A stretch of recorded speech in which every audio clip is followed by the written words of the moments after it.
Damien O'Connor. Thank you, Mr Chairman, and I appreciate the wisdom of my colleague Mr Goff, but I have to say, in reading through some of the provisions of the bill, of Part 3 of the bill myself, I'm starting to wonder whether the opposition should indeed support the bill, because following on from his statements and our belief, of course, that this might bring better accountability, I go to clause 139, the obligation to prepare a statement of intent.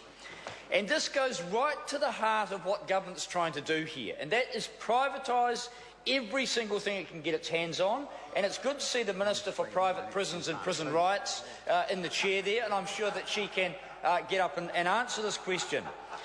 Mr Chairman, what this effectively does is shift from the current obligation of Crown entities to provide a statement of intent every year, so that every single taxpayer who is a part owner of these entities can ask the question, what is this organisation, this entity doing? And that discipline, and as a former minister I can appreciate the oversight of a minister through this process, the ability to check the statement of intent for the Crown entities and be assured that they're heading in the right direction, has now been shifted to a 3-year and possible 4-year statement of intent process, because the Minister, and if you go to 139A, the Minister may grant an extension of time up to a year. So what we have is potentially one statement of intent for a... That's right.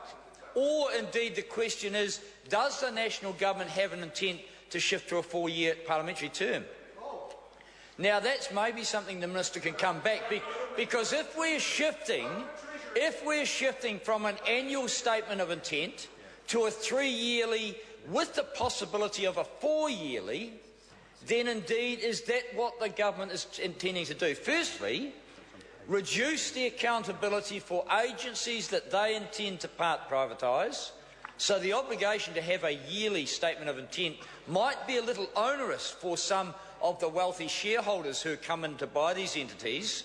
They may see it as a bit too much taxpayer scrutiny. Well, Mr Chairman, I say that without the ongoing oversight of a Labor government, that is a government that is here for the good of all taxpayers, then Mr Speaker, in Part 3, the objectives and the statement of intent that these partially privatised state entities, Crown entities might have, might be different than that of the fully taxpayer-owned one. And in fact, we know that. We know that the partially privatised state-owned enterprises and Crown entities will in fact be there to maximise the profits. End of story. End of story. The statement of intent, that is the focus on providing services, providing reliable electricity supply, providing sound infrastructure, that has always been a core part of government's intent, or certainly of a Labor government's intent anyway, that may in fact be diluted. And I'm concerned that the provisions in 139 and 139A shift from an annual clear statement of intent of what this organisation is about to one of possibly 4 years. Now that is a huge change in the way that any entity can account back to its core shareholders.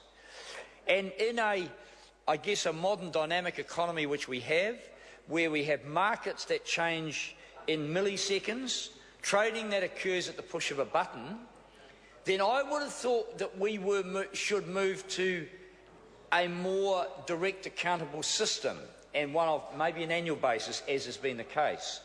While I applaud strategic planning, long-term planning, this may be a step back. Now, I accept the wisdom of the Select Committee that has made a lot of very sound changes, and maybe a member over there wants to get up and explain why these changes have occurred and how this can...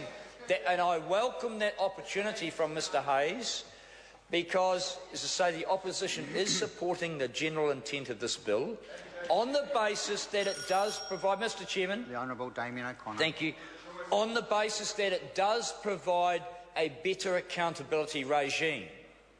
But in my reading of 139 and 139A in Part 3, we are stepping back from what is the intent of this, certainly the reason that the Labour Party is supporting this. So if Mr Hay wants to get up and answer that question, that is great, Mr Speaker. It's clause 179 it is, and it's replacing section 139.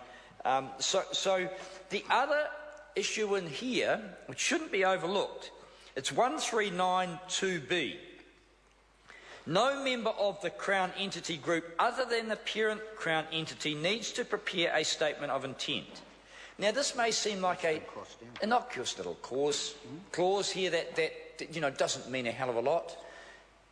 That means that if a Crown entity or Crown-owned enterprise can set up a subsidiary company, there's no obligation whatsoever for that company to provide a statement of intent. Now, I see that as a serious step back, maybe one the Minister can answer, maybe the one that Mr Hayes is going to answer. But can you, that specific clause there, 139(2)(b), no member needs to prepare a statement of intent. So how many subsidiaries can a company, a Crown entity, set up? And I guess that under the new partial privatisation arrangements that the government's going to put in place for many of the Crown entities, then they can get on and roll out a number of companies, none of which have an obligation to tell us what they are about or what they are intending to do, even if it is just for the 4-year period that this bill now can extend them out to.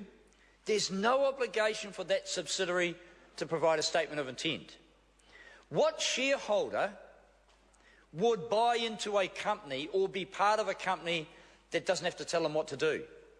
Or what it's going to do, I should say, Mr Chairman. So maybe Mr Hayes can get up and answer that very clear question in my view.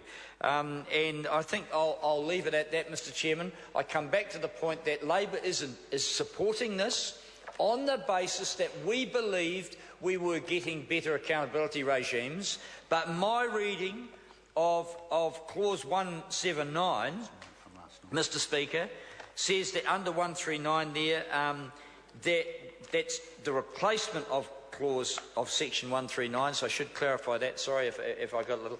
Under clause 179 of this bill, that is the replacement of section 139 of the old bill, then we are indeed stepping back because of the extended timelines of statements of intent, the removal of any subsidiary to provide a statement of intent, Mr Chairman, and I think that's a retrograde step for Crown accountability, and taxpayers should have a clear explanation as to why that's gone ahead. I'll call John Hayes. Mr Chair, maybe I can